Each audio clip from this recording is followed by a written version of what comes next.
did, but that's also under litigation. Ready? They're waiting for them to do something. Okay. Right, that's true.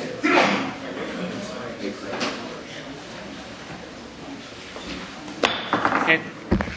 Welcome to the Monday, May 23rd Council Workshop.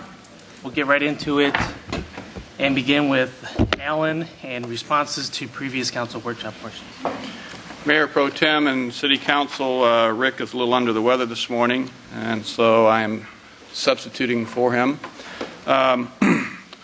First item on the agenda, we do have some responses to council questions from a previous workshop, all oriented and directed regarding mobile home parks.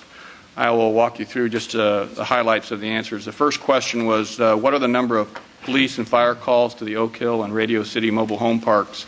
In the box on the first page there, you'll see about 100. There were 166 police calls from May 16th, 2010 to May 16th, 2011, so approximately 3 a week, a little over 3 a week.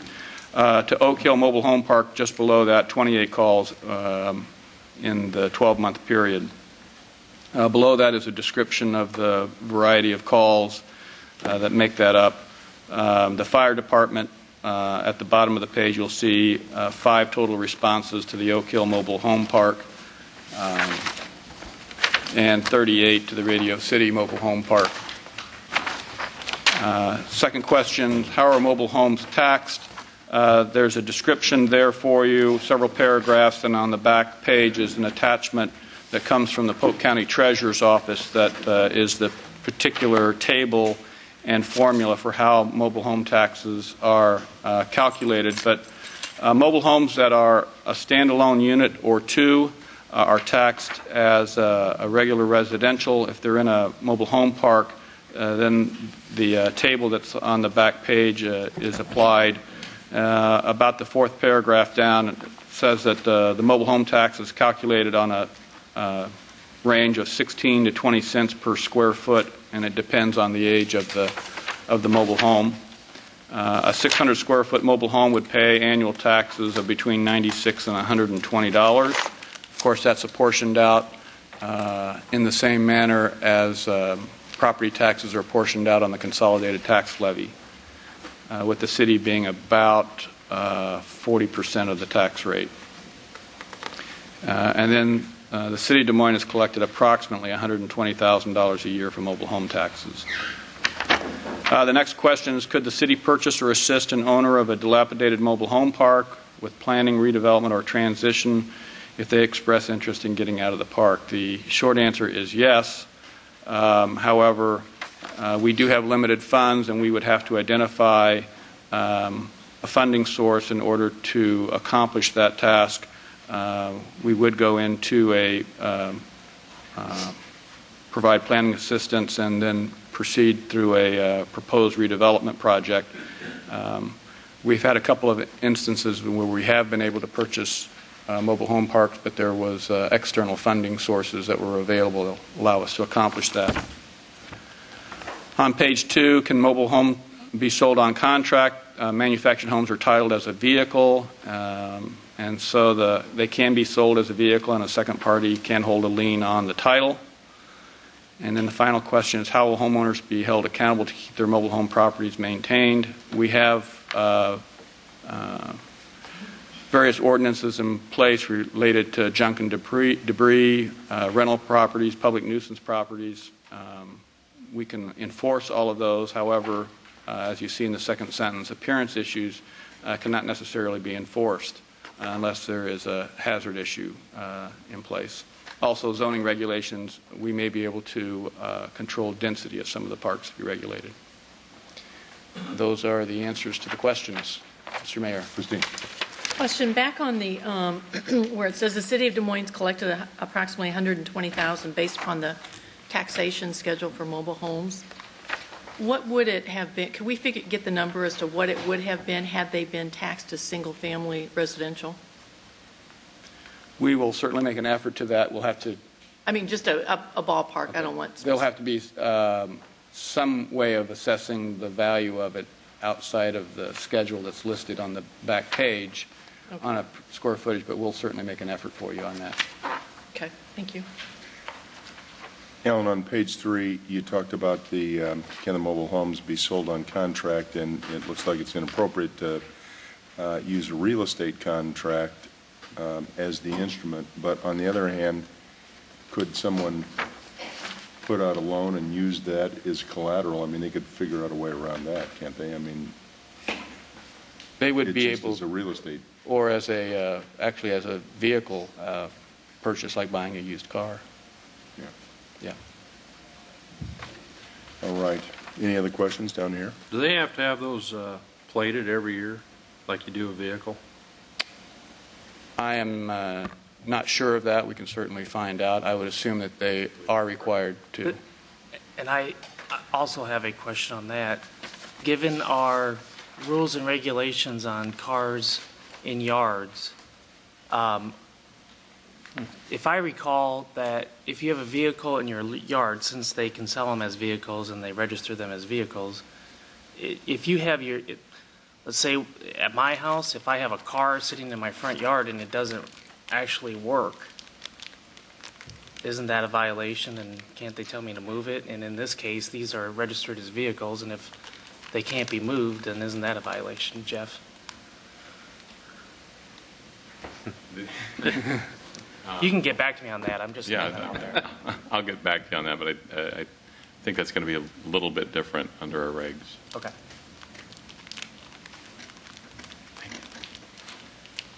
All right. Anything else? Seeing none, let's go to the NFC annual report. I think we have Holly Olson here with us today to make a presentation on Neighborhood Finance Corporation. I think it's an annual report. She's been here before to make presentations to us.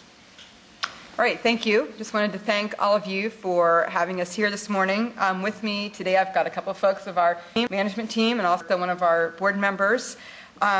Speaking of board members, the City of Des Moines has representatives to the Neighborhood Finance Board, and the representatives from you to us are Chris Hensley and Chris Johansson. We certainly appreciate the funding that we get from the City of Des Moines. We would not be able to do this program without it, and we very, very much appreciate your support. With your support, we've been able to finance over 3,000 houses in the City of Des Moines, and we just reached our 21st anniversary earlier this month. This program has really helped to keep the residential neighborhood properties strong, and I'm going to show you some specifics on that as I move through our PowerPoint. We do have a funding agreement with you that is scheduled to expire in June of 2012. So today I'm really here to give you some information about what we've been up to. I have a fair number of slides given the time allowed, and there are some bullet points. I'm not going to go through every one. I'm mainly going to hit the highlights. So what we are, really, we are a mortgage bank as well as being a not-for-profit.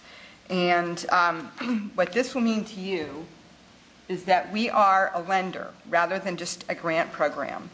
And so what you folks in particular will want to know is that, number one, people coming to our program, they're coming to get a loan. Number one, they have to want to borrow money, and number two, they actually have to be able to borrow money. And people do not get one without the other. All of our transactions are structured with a loan. If you think of a tandem bicycle, the first rider in the blue jacket is going to be the loan that people repay, and they get that through us. And then the second portion of the transaction is the forgivable loan. And everybody always gets both. So sometimes we will have people coming to us thinking that they get just a grant. And then they're upset that NFC could not help them.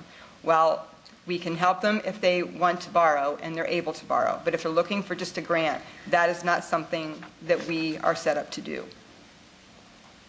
So really, the key to the program is, there are various groups of there's three key groups of stakeholders, and what this really means is that there's enough shared success for everyone. You really want to think of us as a three-legged stool, and they're all represented on our boards. I talked about governments being represented on our boards. We also have neighborhood folks on our board. 1/3 of our board members are from residents from neighborhoods, and then we also have members from financial institutions. In terms of 2010, and I've got a slide that talks about this on the next, that kind of shows some history on the next page. But during 2010, we saw kind of a return to normal in terms of activity. And what really spurred activity in 2008 and 2009 and the early part of 2010 was the fact that there was a federal stimulus bringing a lot of first-time home buyers. But nonetheless, during 2010, of our purchase transactions, 88% of those folks were first-time home buyers. And that's pretty typical. Usually we see at least 85% of our home buyers every year are first-time home buyers.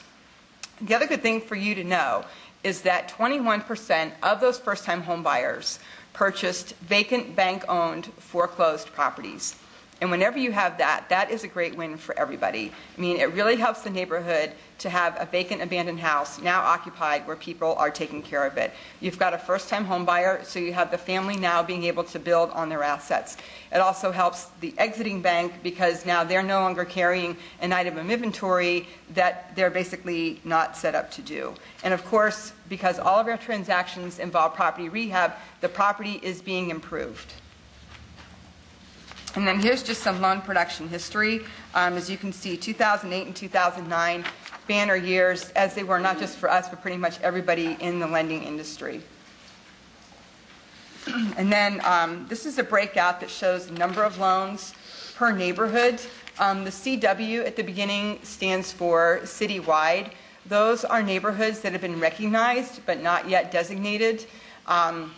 And then you've got the CW Northeast 2. That would be in the northeastern section of the city, Ward 2 of the neighborhoods that have not yet been recognized, but we're still doing lending there. Our lending area is comprised of all the low-income census tracts as well as designated neighborhoods. Holly, you might just comment on why you have Valley Junction, West Des Moines in there, because this is a Des Moines program. Great. I'm glad you brought that up, Chris. Thank you. We do currently participate with the city of West Des Moines. The city of West Des Moines gives us they gave us $50,000 a year. We utilize that for home improvement loans, and we actually have separate bank accounts to make sure that not $1 of the city of Des Moines money is going to do home improvements out in the city of West Des Moines. And then this also then just shows the dollar amount represented of the numbers that you saw on the previous slide. This shows both the dollars borrowed for repayment as well as the subsidy. So as I talked a little bit earlier about how our lending area is defined, we're expecting changes later in 2011.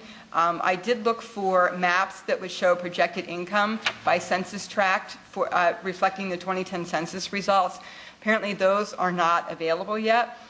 So between the Community Development Department looking at possibly recognizing new neighborhoods later this year, as well as the census results, we would be looking for a change, but that would come later this year.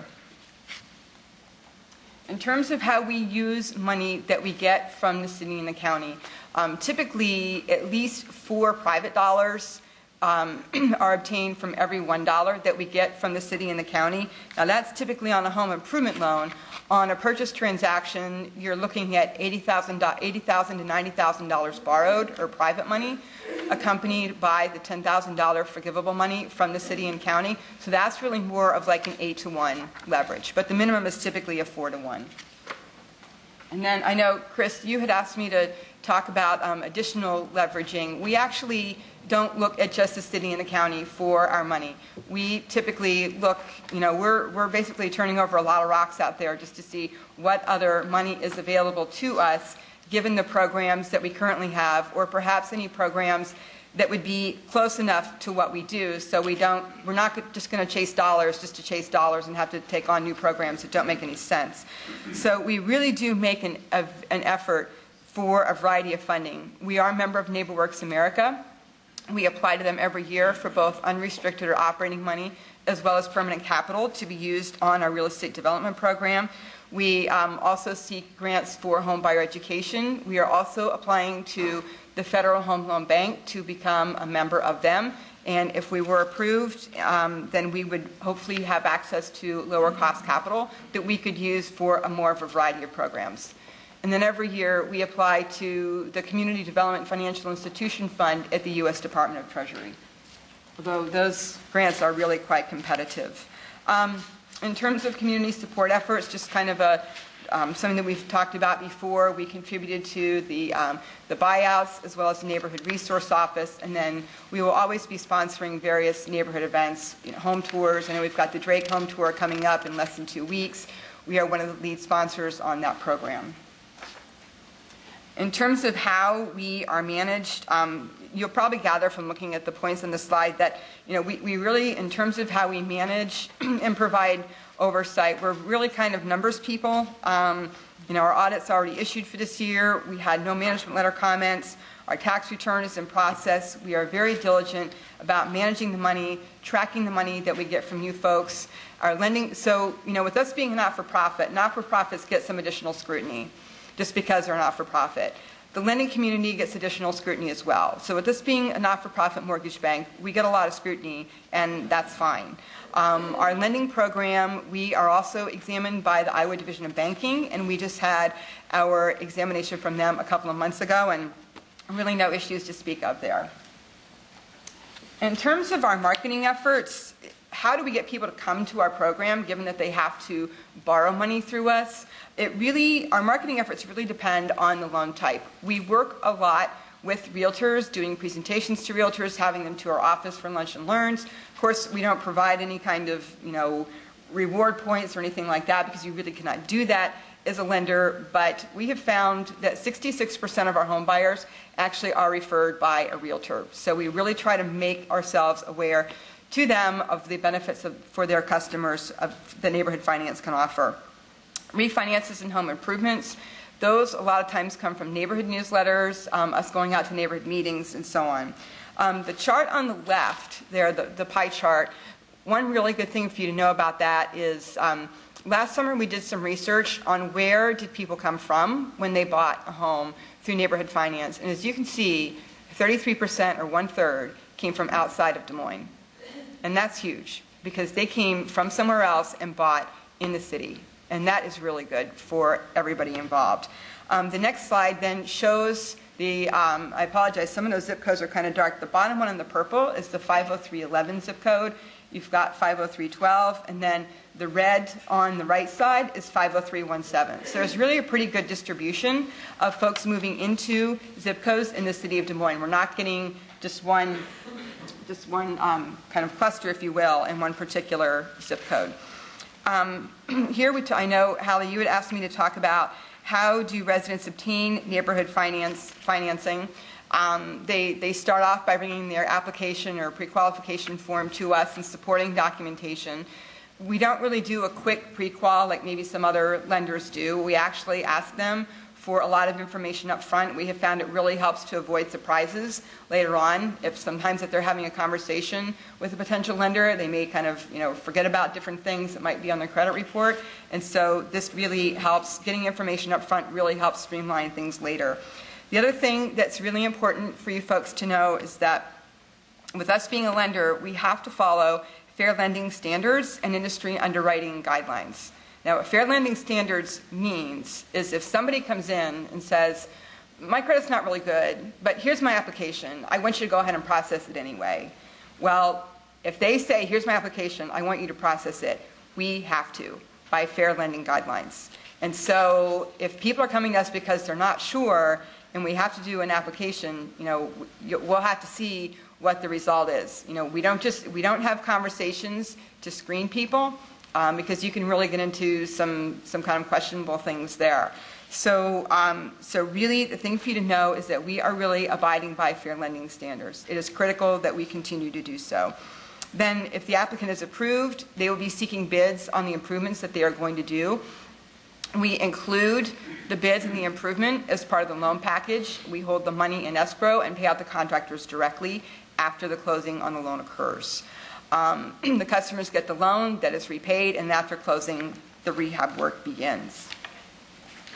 In terms of our underwriting practices, we never got into subprime. We never developed any wild, exotic products.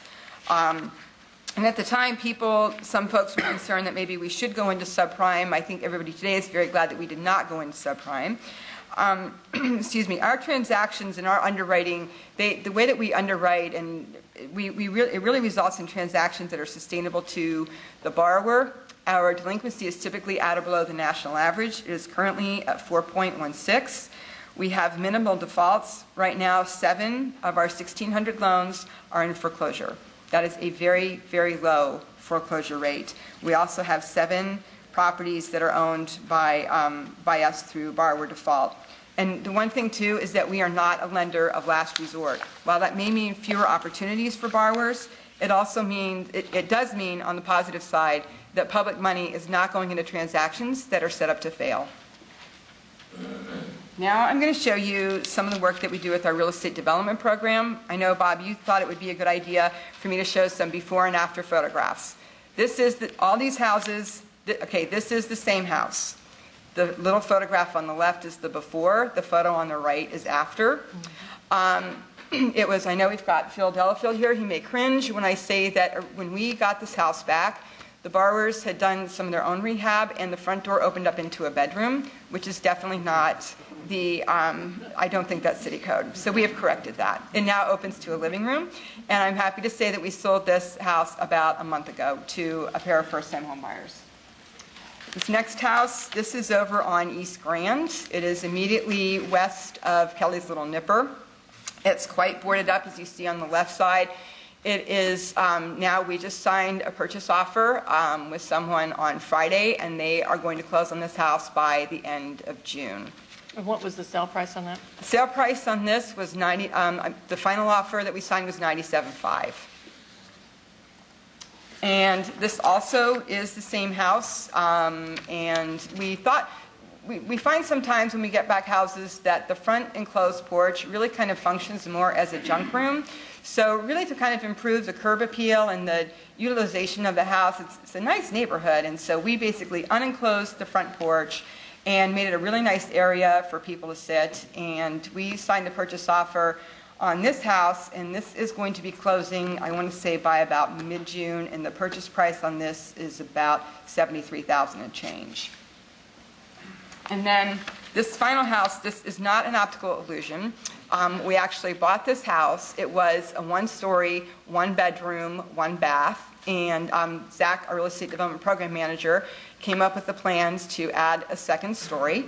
And so it is now a 3-bedroom, 1.5 bath, and has a laundry on the 2nd floor. And it is on the market. Had a lot of people look at it, no offers yet. It's on the market for just slightly over $100,000.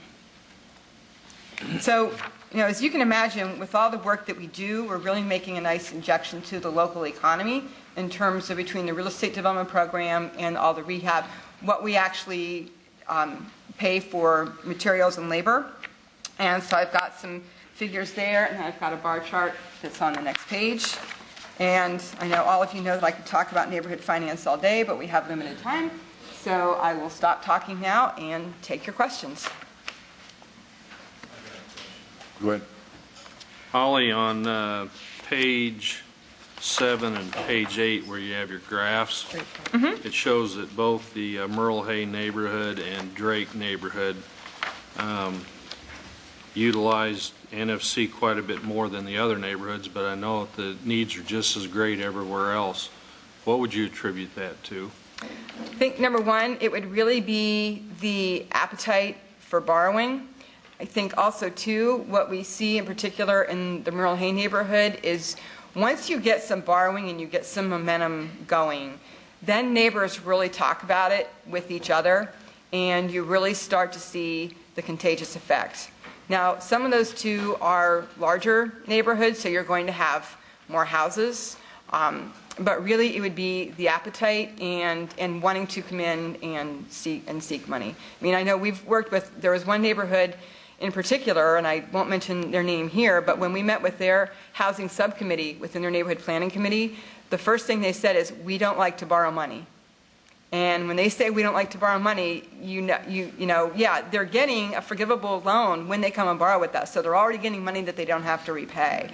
But, you know, so that's really kind of provides them the incentive. But if they outright do not want to borrow, then they will not be able to take advantage of neighborhood finance. You know, can I just add to that, Skip? I think one of the other important things is the leadership of the neighborhood groups.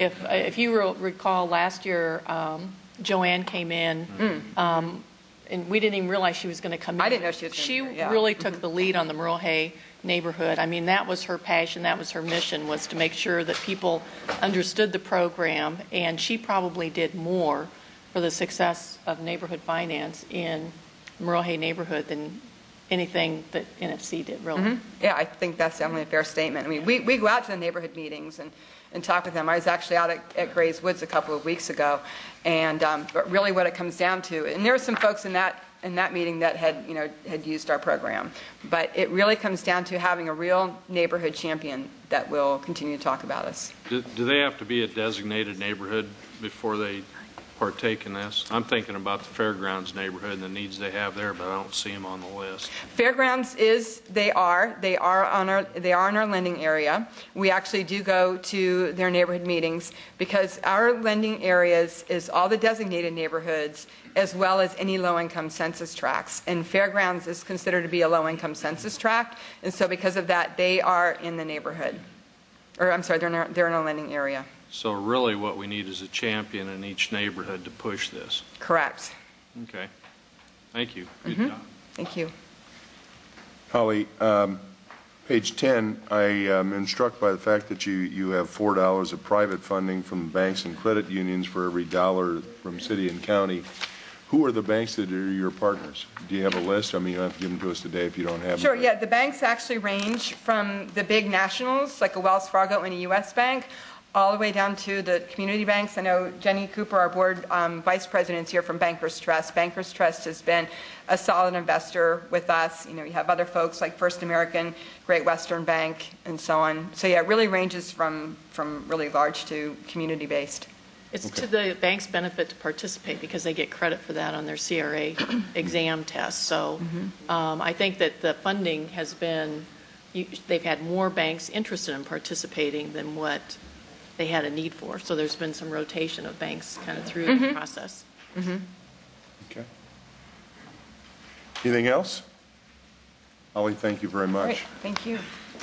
Keep up good work.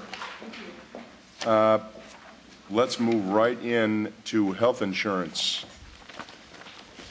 Mayor and Council, we have a couple of presentations this morning. James Wells, Interim HR Director, will start us off with a little bit of a history, and then we have representatives from our consultants that we hired this past winter, Aon, to help us in review of a renewal offer by Wellmark and just to provide some analysis on our overall health insurance plan. There will be an item on the agenda tonight related to a funding change for our health insurance program, moving from a insured premium basis to self-insured. And I'll let James just provide a history for you, and I have some comments after we're done with the presentations. Thank you, Ellen. Mr. Mayor, members of the City Council. I always knew in my career development with the city at some point I'd have to present before the council. Just didn't know it would be on a $25 million item. Could have started out with something a little smaller, Alan. But this morning, as Alan said this morning, Aon Risk Services will give a presentation on the city's health insurance plan. Aon was engaged back in February to provide an independent review of Wellmark's fully insured renewal for fiscal year 2012. They really weren't even looking at self-funding as an option at that time. But as you'll hear from Aon in their presentation, they will recommend that the city change the funding of the city's health plan from fully insured back to self-insurance. Now I say back to because the city, as you see there on the slide, was self-insured prior to 2003, and that prior to that it goes back as far as anyone around here can remember. So up until then we pretty much always had been self-insured. Now self-funding a health plan for a group the city's size is typical, was then and still is now.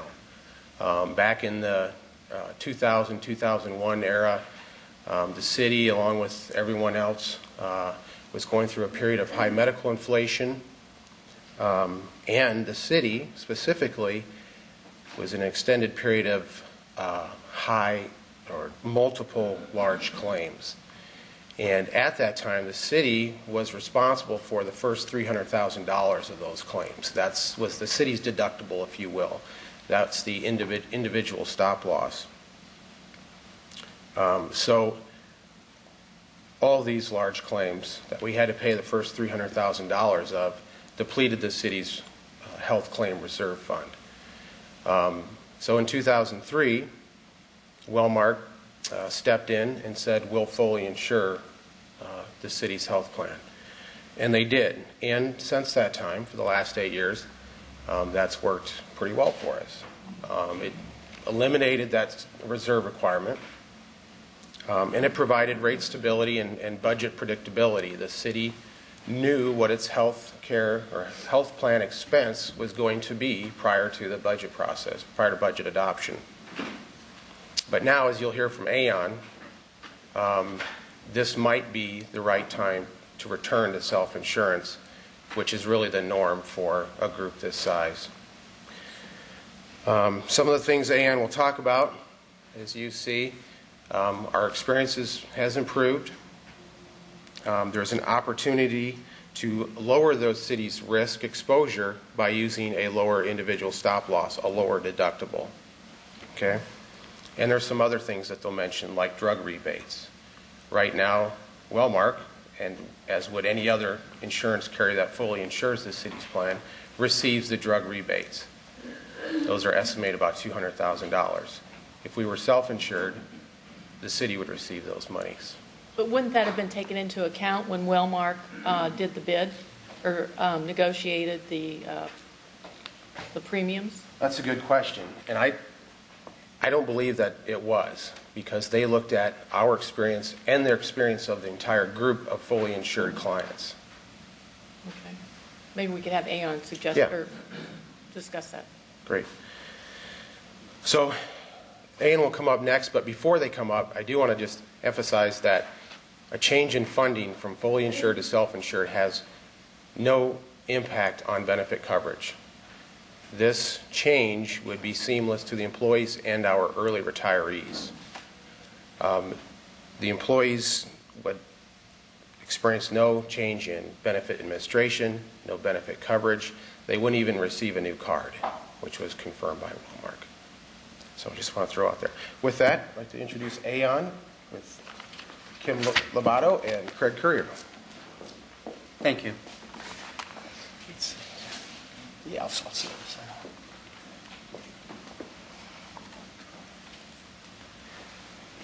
Okay, we'll get started here. Thank you very much for allowing us to come in and talk about the health insurance renewal for the city of Des Moines. To give you a little bit of background about Aon, Aon is a national consulting firm.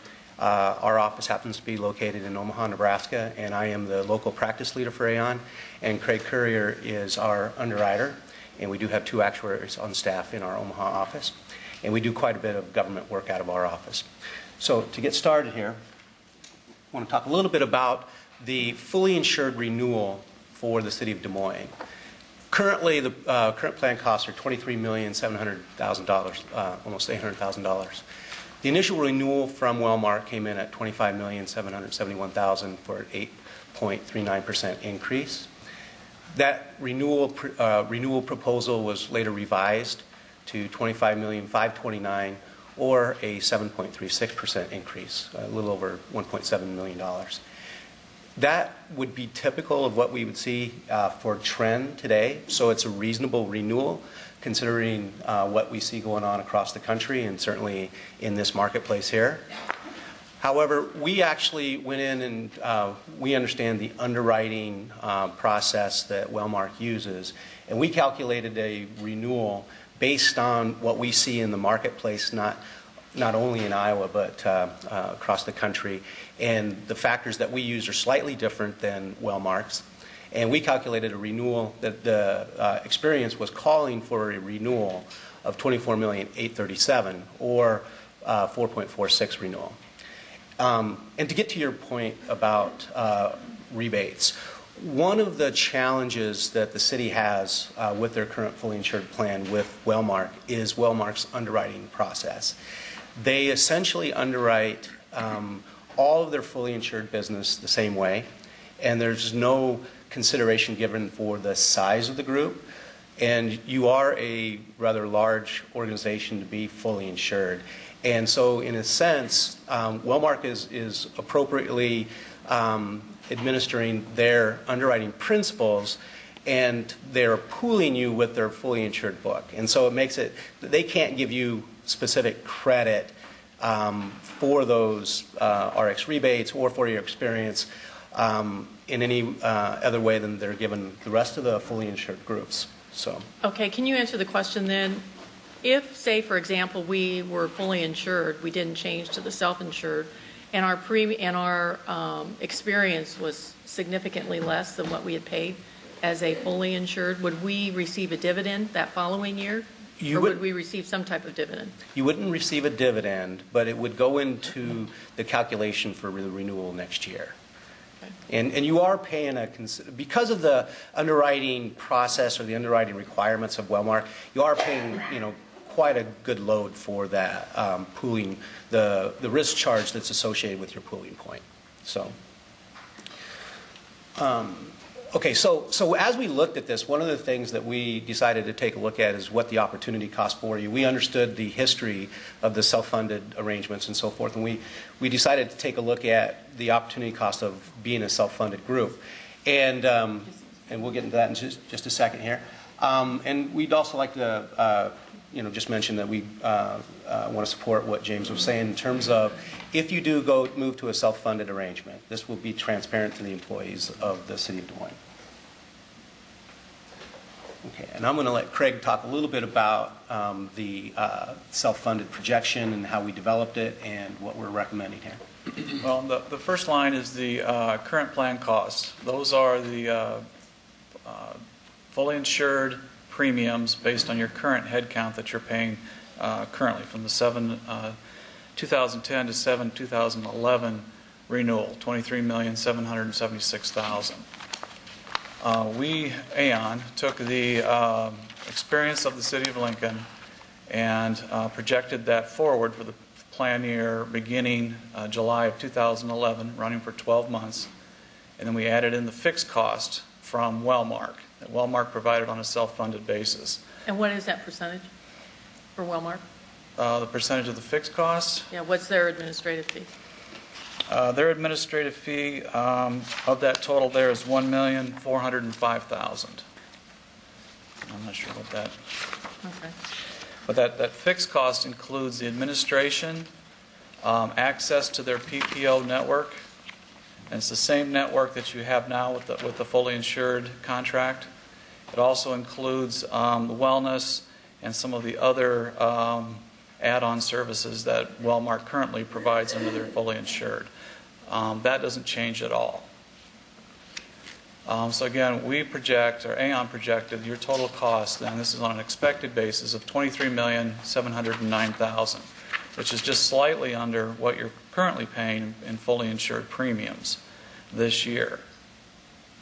The self-funded maximum that we show there, $25,659,000, that is the maximum spend or maximum liability that the city would see in the upcoming plan year. What Aon or what Wellmark negotiated, or what they include in their contract, is what's called aggregate stop-loss protection. So there is a protection on the downside if claims run more than what is anticipated or what is projected. There is some protection there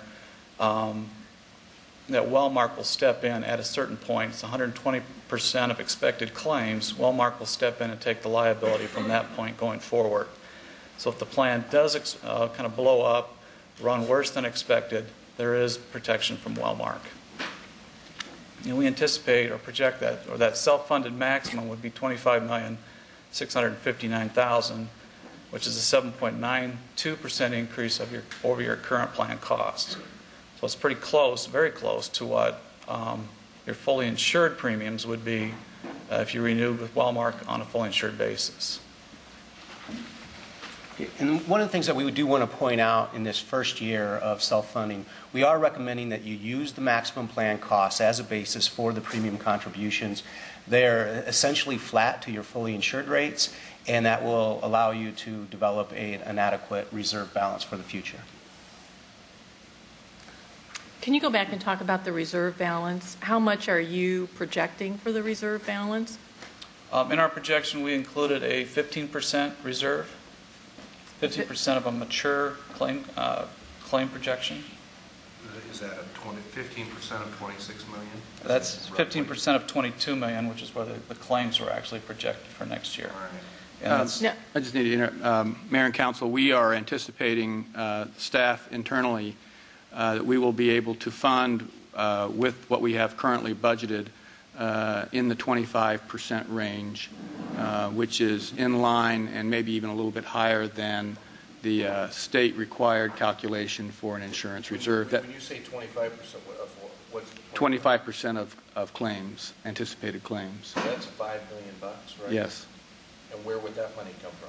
That would come from the budget that's already in place for FY12 for our insured program. But isn't it correct? I guess this, Chris and I were just discussing, we've been through this before. I want to make sure that there's full transparency here, because that reserve is going to come out of the first 3 months, because Wellmark has to pay the first 3 months, the charges going forward into the first 3 months. So we're not going to have any charges. Our charges are going to be coming out. Where we would get hit would be on the end of this. If we were to go back to being fully insured again, we would have double payments for the first 3 months of that new fully insured cycle. And that's where I'm really nervous. So we're saying right now that the first 3 months is how we're going to build our reserve. Are we going to set those aside because we don't have any claims coming in, because Wellmark is technically responsible for those first 3 months? So that's how we're going to get the reserve. That is correct. It's probably not 3 months any longer with Auto adjudication. auto adjudication. Claims are not touched by people's hands as much as they were in 2001 or before. But you are right.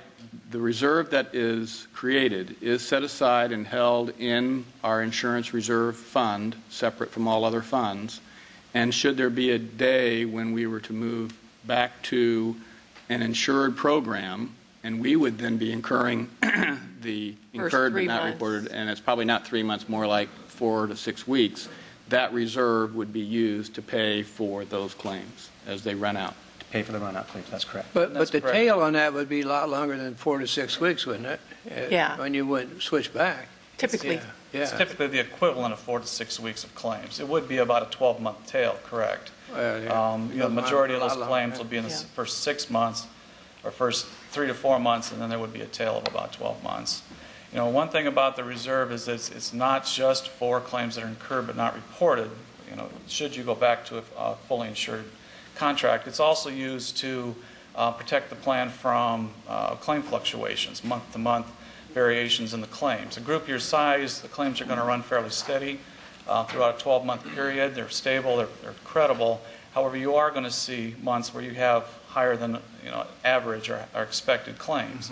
And so you've got that reserve that you can call on should you have those months where claims run a little bit higher than what was anticipated. Did you look at last year's experience, how it would be if we were self-funded for last year? We did not go back and look at last year's calculation, no. But your claims are running better. Yes, claims are about 8% better from last year. And we took that into consideration in our projection. And that's one of the differences between where Wellmark asked for in your pricing, they used 2 years of claims experience, whereas Aon used 1 year. Typically on a group this size, the last 12 months are probably the most credible and the most predictable. And you have seen a pretty significant, about an 8 to 9% improvement in your loss ratio from last year.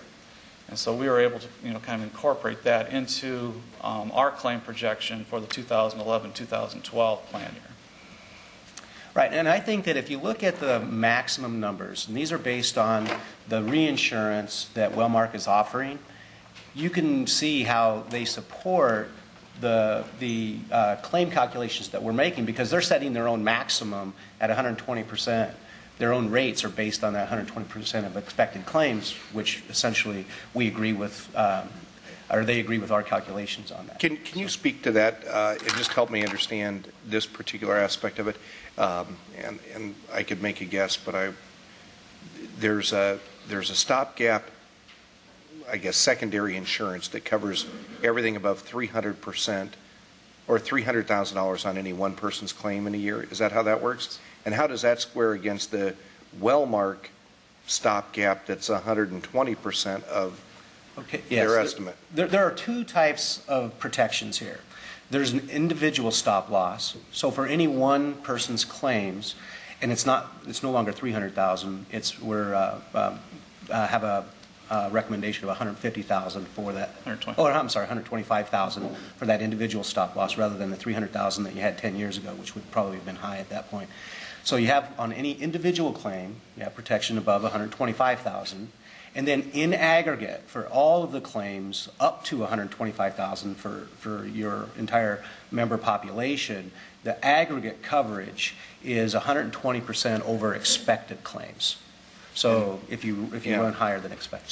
So the 120% is a planned component of what Wellmark is putting together for administering this. Is that right? For their stop loss proposal. Now, the stop loss insurance.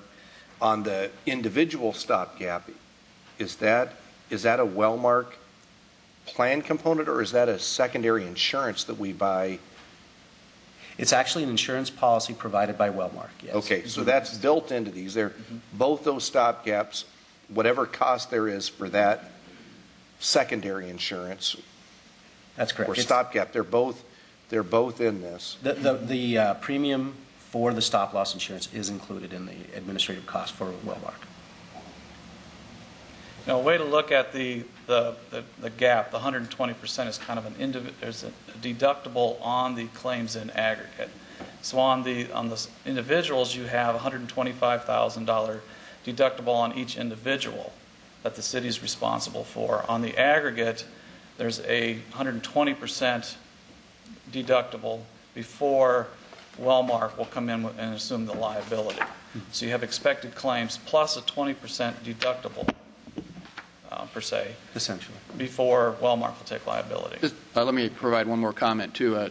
James, in his first slide, if you remember, mentioned the stop loss insurance on a per claim per individual basis at $300,000, and the proposal we're looking at today is at $125,000.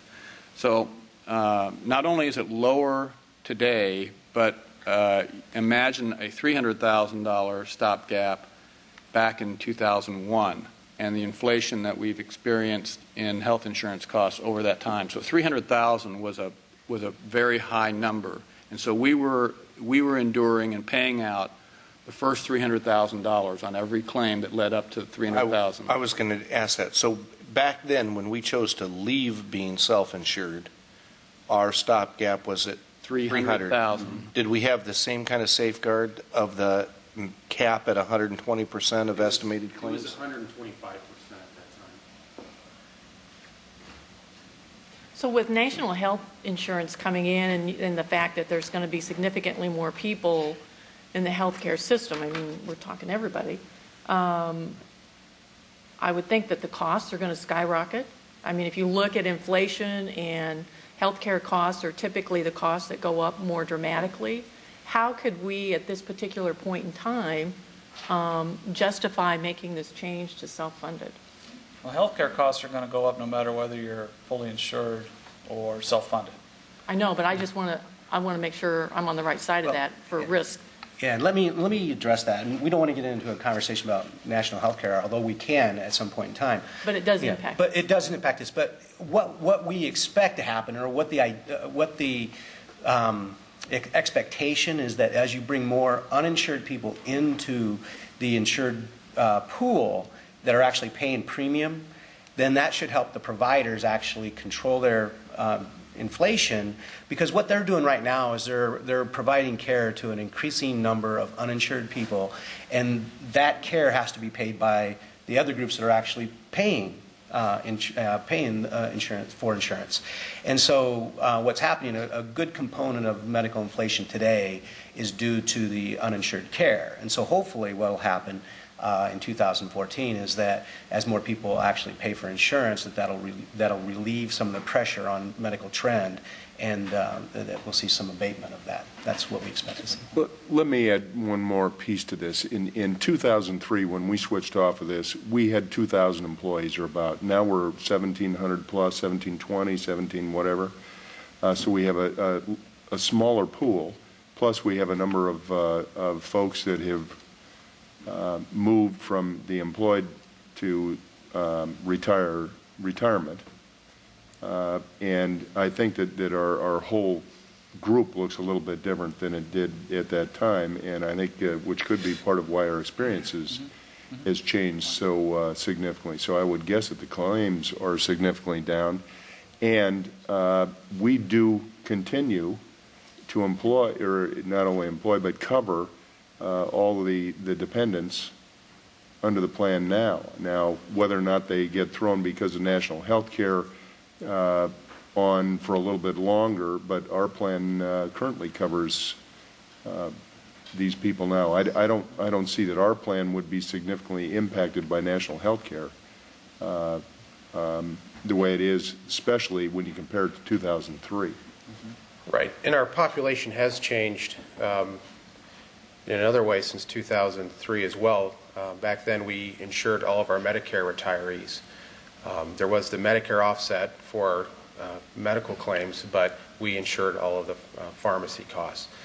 All of our Medicare retirees are off book. They are on Wellmark plans or some other plan that they chose. So that has changed the look of this group immensely as well. Okay, then we just would like to finish up here with kind of a net change in cost if you approve the self-funded approach. And once again, we are recommending that you fund to the maximum in the first year, and that is $25,659,000. You did receive an early retiree reimbursement from the federal government this year, and that is part of a health care reform of $277,000, which reduced the overall increase from 7.92% to 6.75%, so a net change in cost of $25,382,000. And once again, we'd just like to remind the group that the employees would see no change in benefits or plan design or provider network. It will be transparent to them, and that this will actually help you in the future better manage your future claim costs, because you're going to use your own trend versus the pooled trend of Wellmark's pooled, fully insured book of business. Go ahead, Christine. How can you make that statement, though, when the reason that we went to fully insured was for predictability? And I mean, if you look at going with the Wellmark, it's predictability. We know what the premium is going to be, whereas we're assuming some risk here. And how will that impact with the rating agencies? I mean, you know, the Standard & Poor's and the Moody's. And in all honesty, as you look at municipalities right now, there's a storm cloud out there as to whether or not bonds and financial institutions want to work with municipalities because of some of the financial issues. Right. The reason that we believe that we can make that statement today is that the proposal that we're making, or that we're recommending for self-funding today, is much different than it was when you were self-funded back in 2001 and 2003. The stop-loss insurance at that time of the limit of $300,000 would have been very inappropriate for a group your size. In today's dollars, that's roughly $500,000 on each and every claim. And you did have a year that you had some extremely high rate of large losses. And for a group your size, rule of thumb that we tell our clients is that 1 out of every 5 years you may have an abnormally high year of claims. But on average, those other 4 will certainly make up for it. And the way that you set your reserve balance and the way that you monitor that from year to year from an actuarial perspective should protect you from those downsides. And so really, what you're doing over time is you're eliminating the risk charge that you're paying Wellmark today for the way that they underwrite your program. And so that risk charge, you know, Wellmark has to do it. You know, they've done a great job on your plan, but their underwriting requirements basically require that you pay that risk charge and that you're getting pooled and that your experience is being pooled with groups that are much smaller than yours. And so over time, you will be able to eliminate that risk charge. That's where we see the long-term benefit of this. Also, I think, as you pointed out in your presentation, with the 120% maximum coverage, or liability or exposure, I should say, under a self-insured program, that amount, which was listed at around 25.6, is basically the same amount, actually a little bit less than what our renewal rate payment will be under a premium example, which was in their first slide of about just under 25.8. Correct. That is correct. Good point. One other question. I just want to make sure I'm understanding the semantics. When the employees see no changes in benefits, plan design, or provider network, now that we're self-insured, does the city benefit from every existing rate that Wellmark has negotiated with providers? Because that now becomes extraordinarily important to us. And what locks them into those lowest rates that they've negotiated with a provider network, hospitals, doctors, et cetera? Yeah, the networks will directly impact every claim dollar that the city will see on a self-funded basis. On a fully insured basis, you had the same impact. However, it was spread over the entire block of business, the entire book of business with Wellmark. With a self-funded, yes, every claim dollar that you see is going to be impacted by a provider discount that's negotiated by Wellmark. And Wellmark only maintains one network discount, or one contract, but per So provider. different insurance plans that they might have may not have a different discount plan or negotiated rates, or They'll have Yeah. Blue Choice Network, which covers the majority of our employees. We also have used the Blue Access Network. The amount they negotiated for each type of service is going to be the same, whether it's fully insured or self-insured. Right. It's the same network Same network. that applies. If we, because we've been fully insured, self-insured, fully insured, now the recommendation is to go self-insured, how is that viewed in the insurance world? Because to me, it's a real flip-flop. I mean, I don't disagree that we should have just stayed self-insured, but it was an issue of predictability and some, balancing budgets, and it's a way to add additional dollars to the budget, but you end up paying for that on the backside. So I'm guessing that insurance companies, if we ever wanted to go out and be fully insured again, that they would have to look a little bit with question as to why would we want to bid on somebody or work with somebody and develop a relationship if they keep flip-flopping to be able to add money to their budget. I don't think that's as much a concern as if you had been fully insured and changing carriers every year, but staying fully insured. Changing the funding method from year to year in the eyes of an insurance company really isn't a red flag. As long as they get an opportunity to bid on your services on a self-funded basis as well, I think they'd be okay. It's not a big issue in my opinion. Yeah, and I'd like to point out that Wellmark is very supportive of the move to self-funding, in this whole process. They've been very easy to work with in this whole process to provide a self-funded proposal for us to provide to you and to negotiate the stop-loss terms and so forth. So they're very supportive of a move to self-funding. I worry about it a little bit, Christine, but I do think because it's been 8 years, I probably wouldn't call it a flip-flop. You and I are the ones that voted to change before, and we're the two that have been around long enough to do that. But I do think 8 years isn't, willy-nilly. It's not, it's not a knee-jerk reaction to anything. And I think there's some stopgaps that are probably better. I still want to sort through this as the day goes on. One of the things, this is getting beyond rates and the provider, but one of the things that has amazed me in the last year or two, the mayor and I have talked about this some, is in private industry, the amount of expectations that employee groups have in terms of wellness and other things. And it would seem to now be even more directly in the city's interest to employ some of those. Wellmark does some of those things. You know, they got their newsletter that all of us get, and, you know, hints and all that. Where does the Wellmark stuff stand? And do you have any recommendations for us?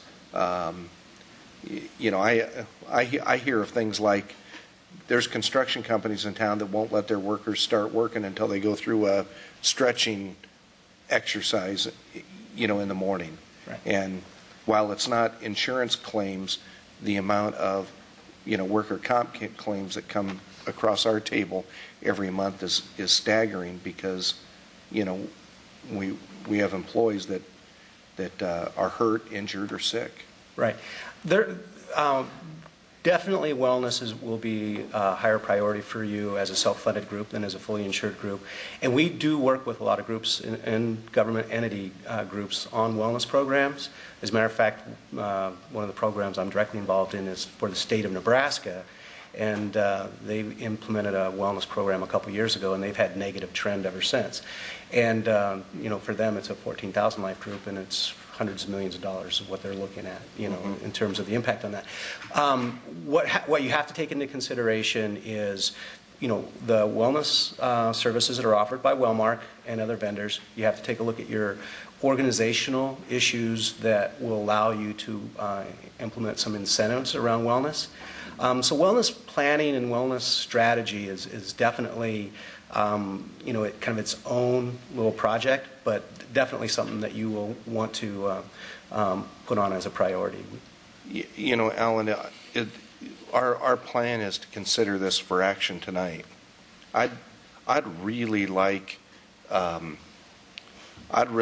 offer up some additional amendment to this that, you know, the city manager's office and HR, you know, I think of engineering, public works, and parks, especially because we have people out and about. Those aren't the only police, fire. You know, I'd like to refer something back that's realistic, and to ask for a report. So any guidance you could give me, you know, during the day today. But I would like it to be much stronger than ever. And I keep hearing things like what he just cited, you know, strong wellness incentive plans in their health care has reaped huge rewards, you know, for people. If our rates remained, if our claims could remain equal to the previous year, instead of a 8 or 10% increase, that saves us $2 million a year.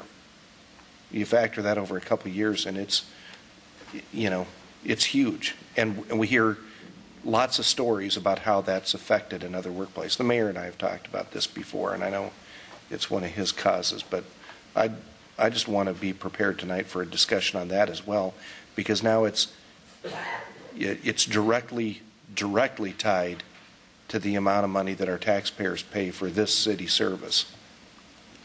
Councilman Coleman, we have actually had discussions at the staff level in the past few weeks involving all of the department directors wanting to develop a strategy to encourage wellness activities within the City of Des Moines organization. Clearly, a healthier workforce makes more productive employees, but a better lifestyle and enjoyment of life for employees and their families. And so we can certainly work with HR, and we will continue to work with the departments to develop a more expansive wellness program, and we can visit with you yet today before tonight's council meeting. I thought we did something a couple years ago. Didn't work. James could probably speak to that. I remember because Kieran and I were talking about going to get cheeseburgers after. That was the Employee Appreciation Committee. Different acronym, but yeah, I mean, we do have a wellness committee that represents all of the city employees, and they are active. And we've had several initiatives. Where we fail is with employee engagement. There's no doubt about that. Three years ago, maybe 4 years ago, we had a pretty neat program, CSI Des Moines, Continual Self-Improvement. And a lot of effort was put into it. A lot of effort was put into getting the word out to all of our employees to participate. But I think we had 90 employees participate. So there is a real struggle with engaging employees and changing behaviors to a more healthy lifestyle. So any assistance we can get on that would be great. Any other questions at this point? Thank you. Thank you. Thank you very much. Mayor, I do have one other question. I'm sorry, and it's really for Alan. Have we done anything to solicit any feedback from, kind of the designated leadership of our employee groups? I mean, have we communicated this with them at all? I'm thinking about the James sent out a communication Friday to alert them of this workshop and then the pending action for tonight. I don't think you've heard anything back from any of the employee groups. Mayor, I'm not sure that I'm 100% there behind the self-insured just because of the reserve calculation and stuff. I want to get my arms around that better.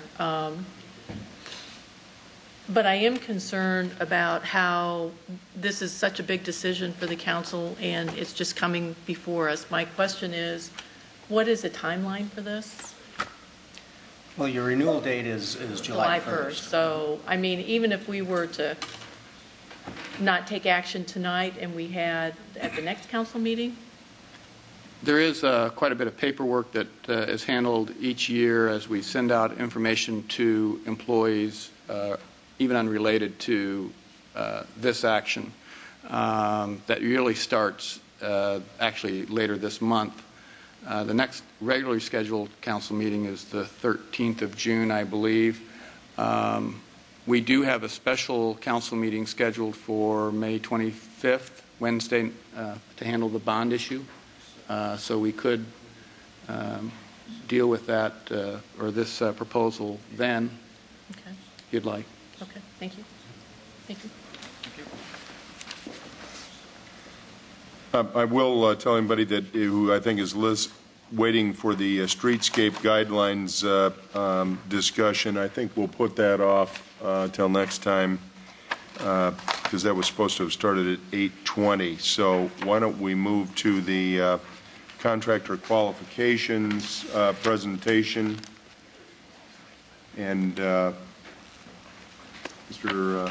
Assistant Manager, if we could reschedule that other piece for another day. Mayor, members of council, and Jeb Brewer, City Engineer, this presentation is about 15 to 16 minutes, maybe even 20 minutes. I don't know what the time schedule is this morning, but that's okay. Move forward. Okay.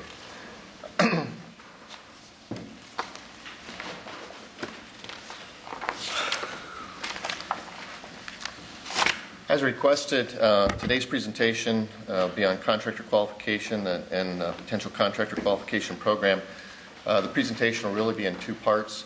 The first part will be sort of a legal background by our city attorney, Mr. Lester, and then I'll do a second part which really sort of addresses things to consider in any implementation and administration of such a program as far as rules and implementation procedures. Just as a brief background, the City of Des Moines does have a number of different procurement methods to procure different things, from sand to salt to professional services to contractors. Specifically, this is related to what's called public improvement contracts. A number of our programs for public improvements have federal dollars within those. That brings federal requirements, and there's a whole series of laws and regulations related to the originating funding organization related to bidding. There's also funding requirements for state whenever we use state funding. In addition to the state, there is a legislation that governs how cities do procurement specifically for public improvements. And of course, there's local ordinances and council policies the latest revision was adopted this year. That's just sort of the introduction, and I'll turn it over to Mr. Lester. Can you advance, or I can advance the slides? That'd be great if you could. Appreciate it. Both the Iowa Code and Iowa case law is somewhat limited, but Section 26.9 provides that contracts are let to the lowest responsive and responsible bidder. And what the limited case law has shown is that it's permissible to narrow, for the City Council, to narrow the universe, is how the Supreme Court termed it, the universe of potential bidders. That's done through different methods, but supportive case law does state that it's permissible to do that narrowing in order to achieve the best results, and you can do that throughout the contract letting process. Go ahead. While it's limited, the cases cover methodologies usually that are used prior to the bid opening.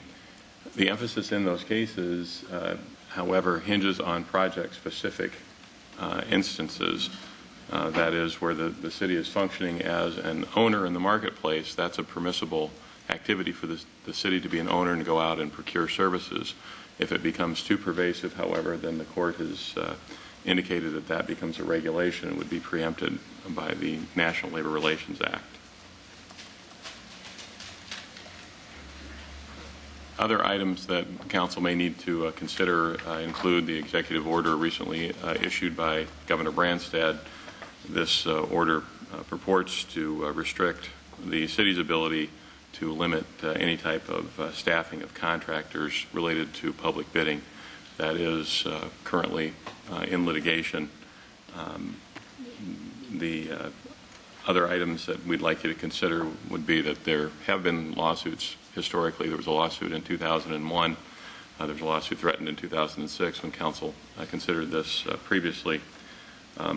It also may be possible, however, for council to accept contractors that have been pre-qualified under the Department of Transportation pre-qualification standards. Those are statutorily authorized. The General Assembly has said that DOT can do that. They haven't said that for the city, unfortunately. Next slide, Jeff.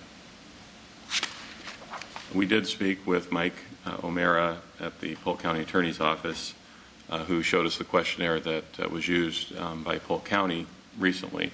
As we understand, after speaking with Attorney O'Mara, the county has used it only on vertical projects and only for specific projects, in project-specific form for the projects that you see on the screen.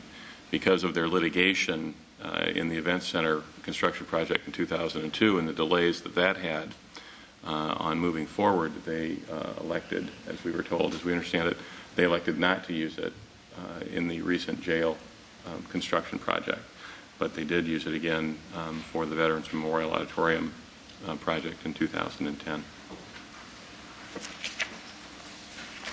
But, Jeff, on that, I think I read someplace, but the criteria and the questions were different? Is that correct? The criteria that is in the Polk County questionnaire is different than the questionnaire that was referred to the legal and the city manager. Okay. Is it significantly different? It's significantly different on a couple of areas. Okay.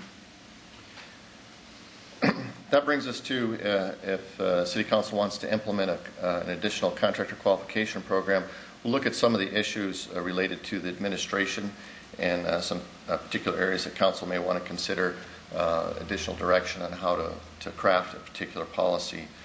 Just as background and reference, I've put up there that in calendar year 2010, the City of Des Moines awarded 84 contracts for $147 million. In 2009, we had 74 contracts and $66 million.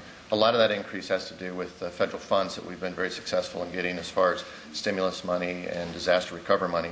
A lot of those contracts, would come with federal encumbrances as far as their rules and regulations. It is important to know that that is a significant program. I don't know where we rank as far as the state, but we're probably in the top 5 public contracting agencies in the state. Obviously, something like the regions, the DOT, are going to be larger. The issue being is that any program that we craft needs to take into account the scale and number of projects we do, so we need to think about how it can be administered, and what would be the impacts to staff, any kind of program if it becomes extremely administratively burdensome. Again, as reference, I put up here. Excuse me, Jeff, before you go on, when you say administratively burdensome, are you talking about adding staff? That may be something depending on how the program is crafted.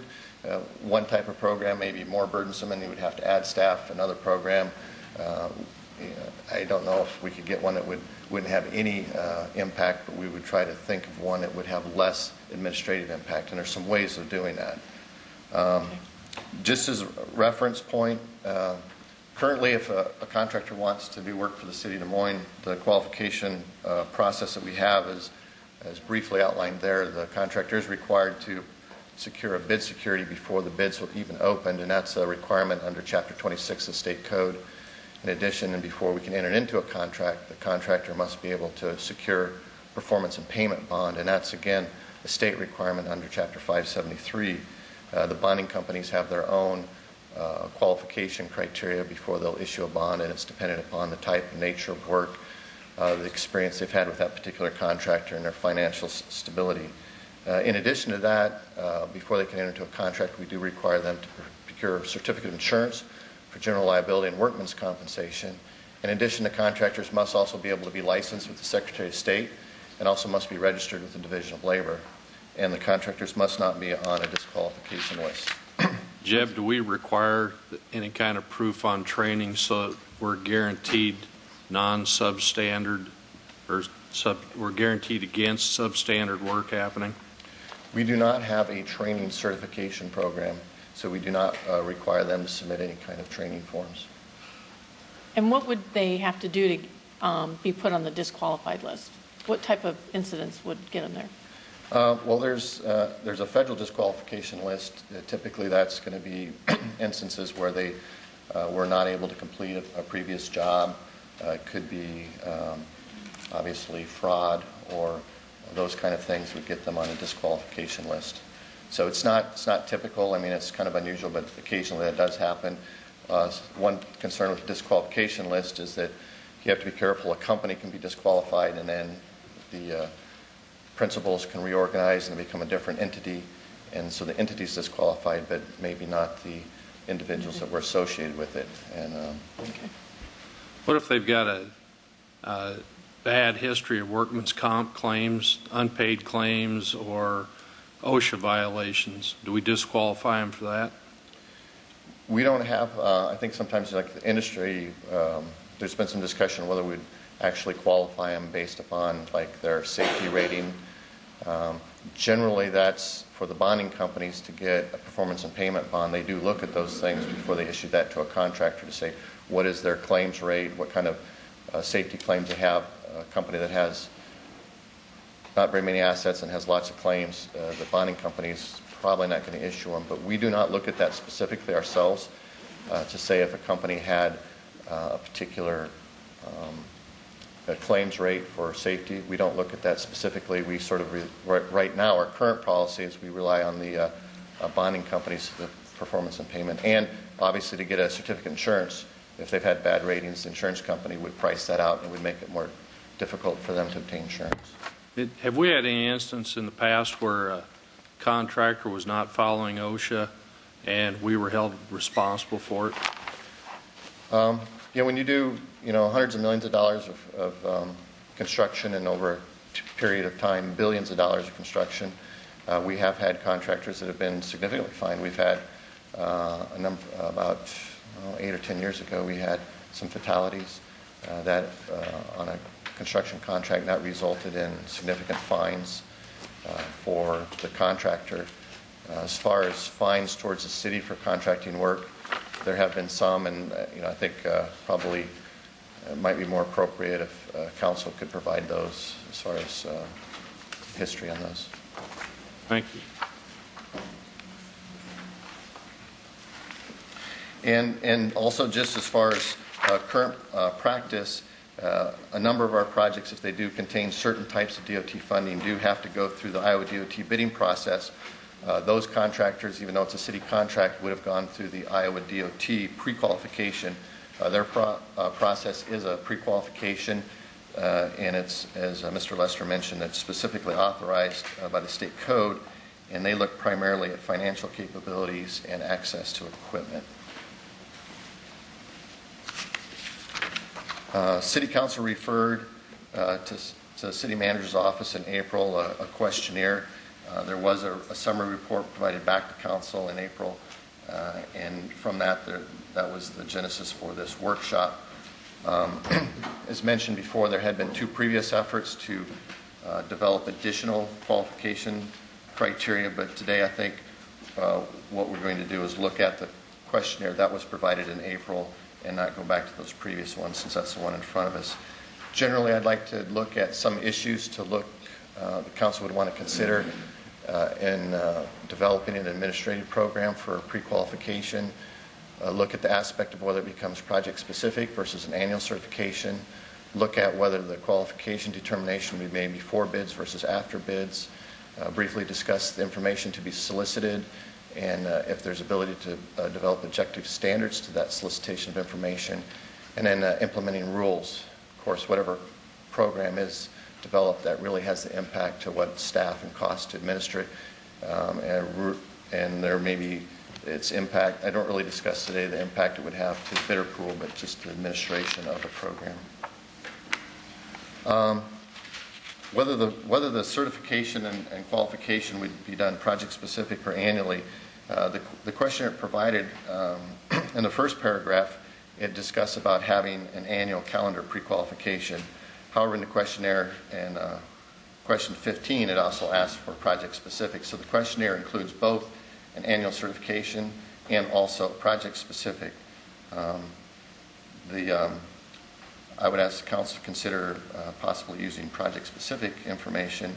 The advantages of that is that we wouldn't be required to maintain a list of all contractors that would want to be on the annual, which would be a larger administration burden. In addition, if contractors miss the annual certification deadline, then they would be excluded from bidding, and that could inadvertently reduce our pools of bidders and could have some impact on our project bidding. The next thing to consider is whether contractors would be qualified before bids versus being qualified after the bid. The questionnaire that was provided essentially is set up to do the qualification before the bids. It specifically states contractors and subcontractors who do not complete the following will not be invited to submit bids. Obviously, if you're going to have, that leads to the question, how would we administer that, and what kind of effort would we have to do to that? Just in perspective, in 2010, we had 234 companies that submitted bids as general contractors. That's not including subcontractors, and of course subcontractors under the questionnaire would also have to be pre-qualified. That would require an extensive amount of personnel costs to pre-qualify. In discussions with the city manager, you would want to try to have any program that would minimize those expenses, because we're in our budget constraints. It's difficult to come up with additional resources. So Council may want to consider having evaluation of qualifications on the lower bidder after receipt of bids, but using criteria that's established before the bid. The advantages to this is there would be less forms to review, because you'd only be evaluating the low bidder after the bids are received, and that impacts our staff.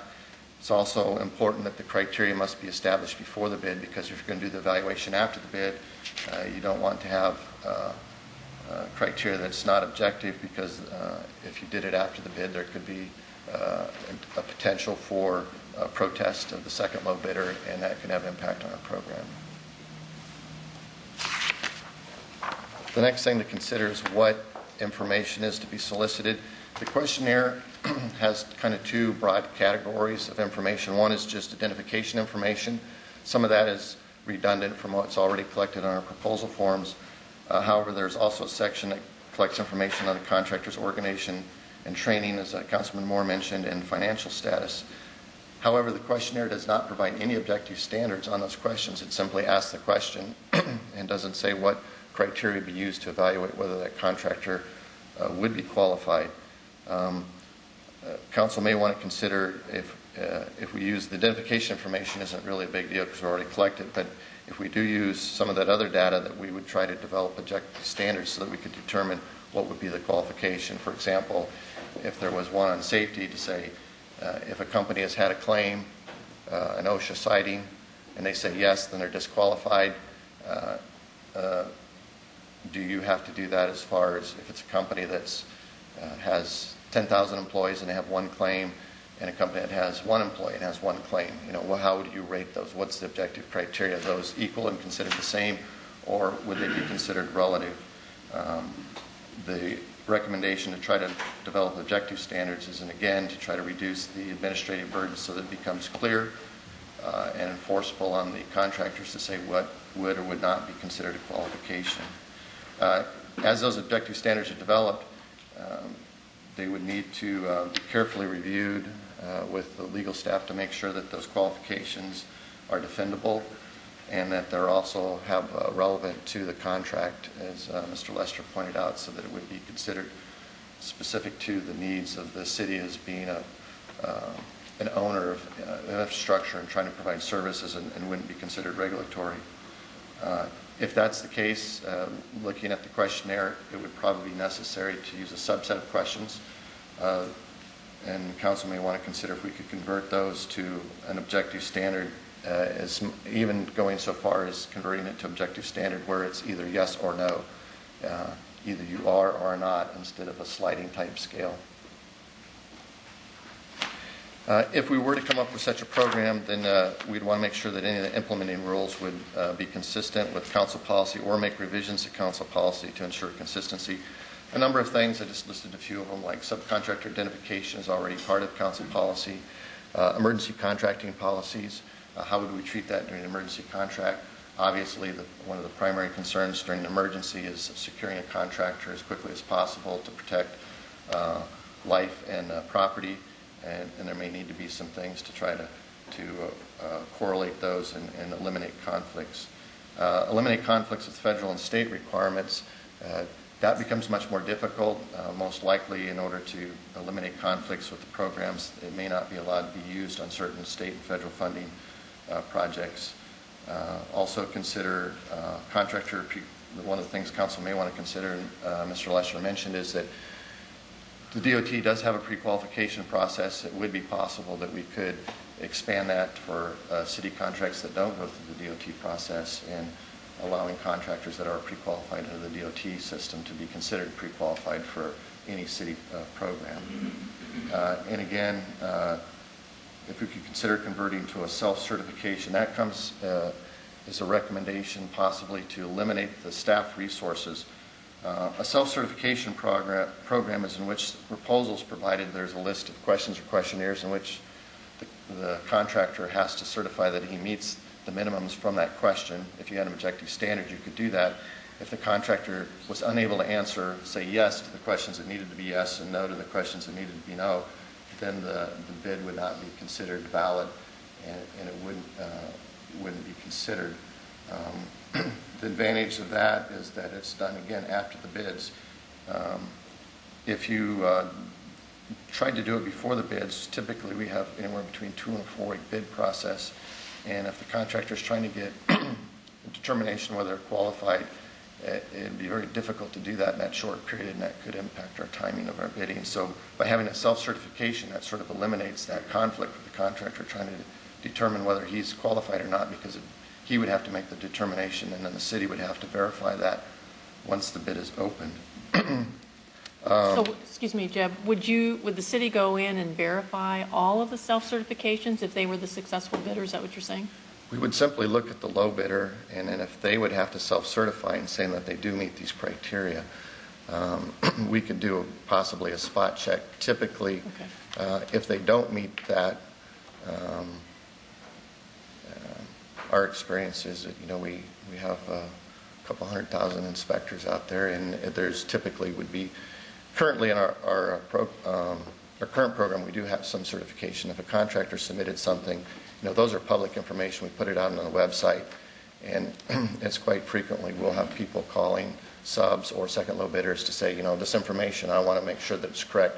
If there's any kind of challenge, we then do a more thorough investigation and try to determine.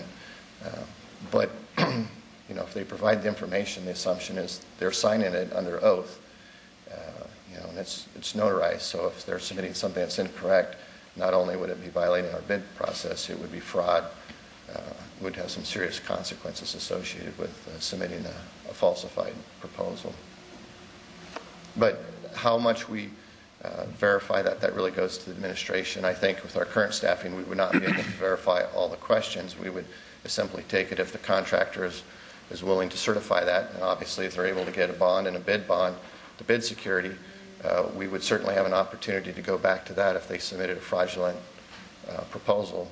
So we would have some course if people were trying to game the system, but or we could go to a full inspection process, but that would be quite staff intensive.